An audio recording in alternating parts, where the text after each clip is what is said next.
Star Wars 7x7 episode 2973. We're continuing our series of looks at Andor and specifically looking at news stories that have given us new information about the series. Today we're looking at a story run in Total Film magazine. Punch it!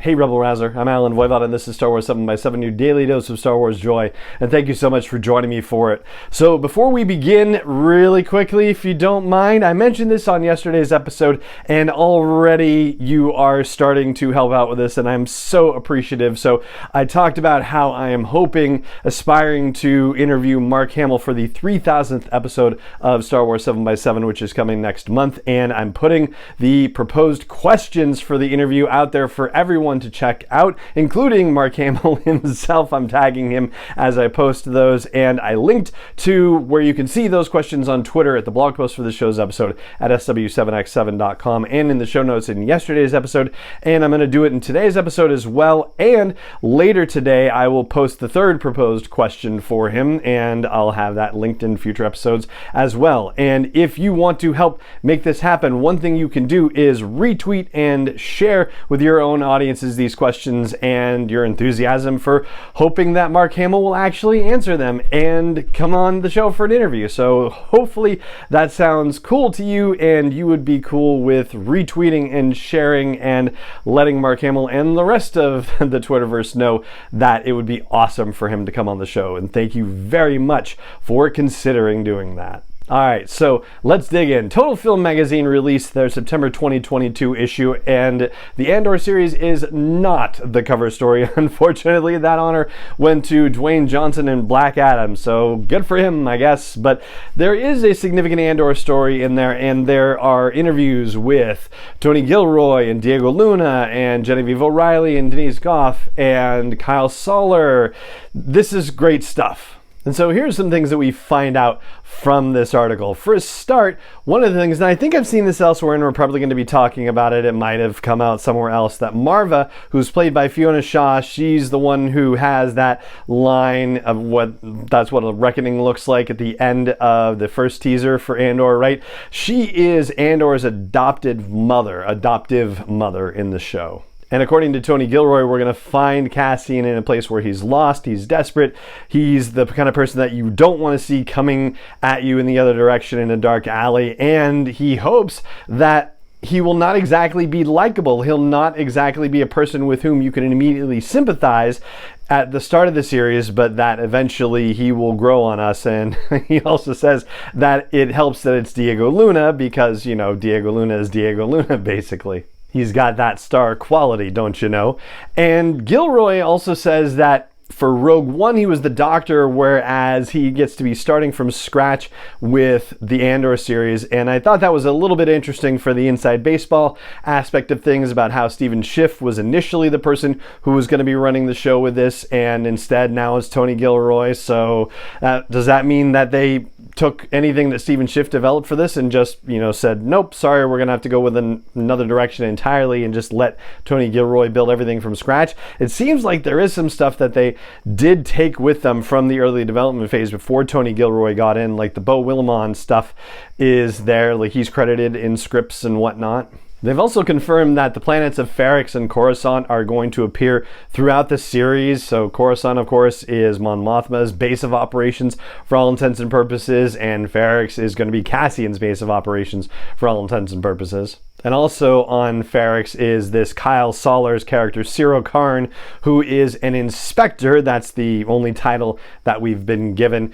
An inspector who is very serious about upholding law and order and justice, has a very fanatical, obsessive idea about it, and also an obsession with Cassian and bringing him to justice, but also one of those sort of unhealthy obsessions where he's also maybe a little bit jealous of Cassian in some way. I guess there are certain qualities of achievement that Cassian has that somehow Cyril is not living up to, wants desperately to live up to, and probably is walking around with the fear that he can never get to that place, even though he is highly aspirational and is looking way above his station as far as his own developmental growth goes. Now, despite the fact that Ferrix and Coruscant are going to figure largely in the story, the article also reveals that we're going to see a whole bunch of new planets that we've never seen before, which is very exciting. And Diego Luna talks about how you will get the idea that you know how the show is going to be developing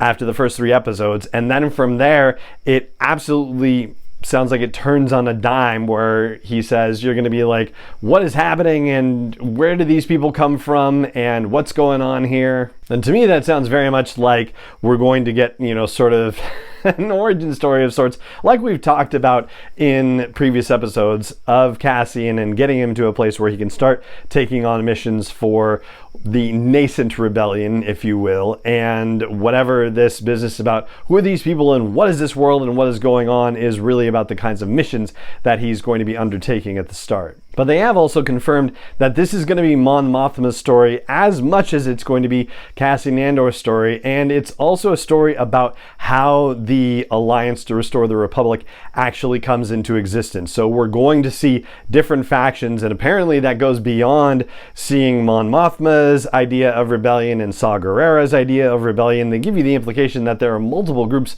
springing up, and so how do they come together? And there's going to be infighting and treachery and all sorts of drama around that situation, and betrayal and risk that they talk about in the article. And for her part, Genevieve O'Reilly says that she went back to the performance of Caroline Blackiston in Return of the Jedi, and she says that Caroline's performance conveyed a pathos and a pain and a weight.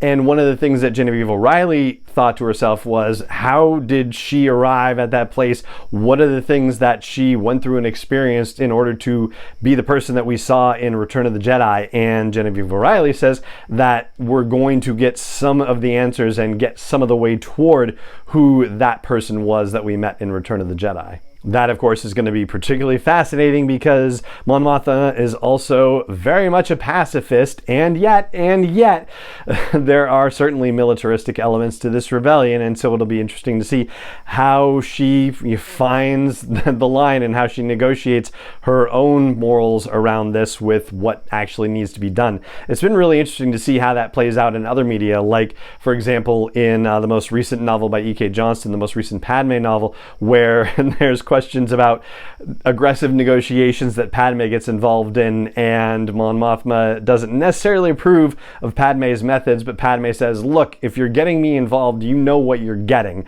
And Mon Mothma kind of has to go, all right, well, I don't want to agree with that, but I guess I have to agree with that. So yeah, we're going to get to see more about Mon Mothma's own personal journey and her own moral choices and dilemmas that she's going to face. And the last thing I'd say is notable from the article is that they talk about going very, very deep into the Imperial side of things as well.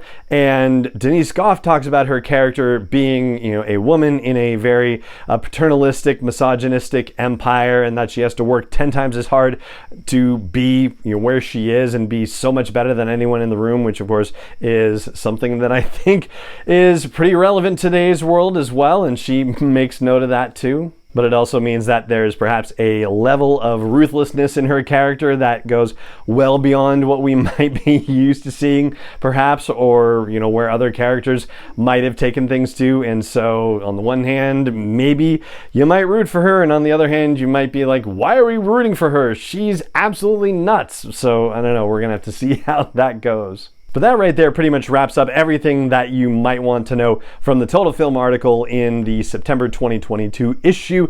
And that right there is going to do it for this episode of the show. It just remains for me to say thank you so much for joining me for it, as always, and may the Force be with you wherever in the world you may be.